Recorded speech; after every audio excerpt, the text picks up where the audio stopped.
Narito po ang News TV Quick Response Team ngayon sa tanggapan po ng Pag-asa para alamin po natin ang latest kaugnay pa rin ng Bagyong Labuyo. At mula po dito sa aming pwesto ay medyo maambon pa po ang panahon dito at sa nakalipas na maghapon nga po, ito po ang ating naranasan.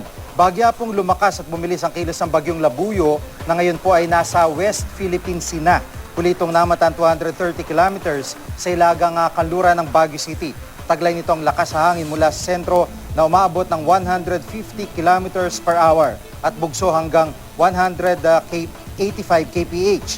Kumikilos ito pa ilagang kanluran sa bilis na 24 kilometers per hour at sa ngayon nakataas pa rin ang Public Storm Warning Signal number 2 sa mga lalawigan ng Nueva Vizcaya, Ifugao, Mountain Province, Ilocos Sur, Benguet, La Union at Pangasinan.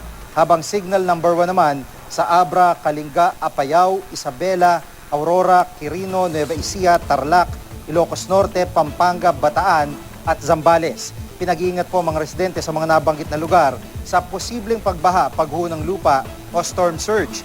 Sa taya ng ahensya, mamayang gabi o bukas na madaling araw ay maaaring makalabas na ito ng PAR.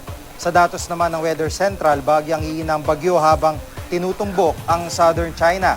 Pero kahit makalabas na ito ng PAR, hatake naman ng Typhoon Labuyo ang hanging habagat na magpapaulan sa kanlurang bahagi ng Luzon at Visayas sa mga susunod na araw. Bukas sa Sunday nakatamtaman hanggang sa malakas sa buhos ng ulan, lalo na sa kanlurang bahagi ng Northern at Central Luzon dahil sa hanging habagat. Gayun din ang mararanasan sa rehiyon ng Mimaropa. Dahil pa rin sa hanging habagat, asahan ng hanggang sa katamtamang lakas ng ulan sa Western Visayas. Kung wala naman pong mamumong thunderstorm, hanggang sa katamtamang lakas ng ulan na lang ang mararanasan sa Mindanao, lalo na sa Zamboanga Peninsula. Samantala, nakataas pa rin po ang gale warning ng Pag-asa Seaboard ng Southern Luzon at Western Seaboard ng Visayas dahil sa posibleng matataas na alon sa dagat na hanggang 4.5 meters. Kaya doble ingat po sa mga mangisdang may maliliit na sasakyang pandagat sa pagpalaot sa mga nabanggit na baybayin. At para po sa iba pang update, bisitahin ng GMA Weather webpage, Twitter at Facebook page.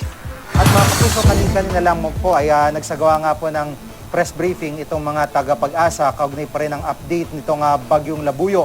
At sa kanila pong pinakahuling pag-aanalisa ng mga data na nakuha ay napag-alaman po nila na tila lumapad pa o lumaki pa ang diameter nito pong Bagyong Labuyo. Narito po ang payag ni Ginoong Jory Lois. Bumilis po itong si Labuyo. Tinatahak niya ngayon yung northwest sa bilis na 24 kilometers per hour. At ang estimate namin dito kung mananatili ang kanyang bilis ay maaaring within 10 hours nasa labas na po ng PAR itong si Labuyo or approximately 12 o'clock midnight. Inaasahan din na palalakasin ni Labuyo ang habagat na kung saan magbibigay siya ng mga moderate or light to moderate rains dito sa kanlurang bahagi ng Luzon, Visayas at Mindanao, Southern Luzon, Visayas at Mindanao.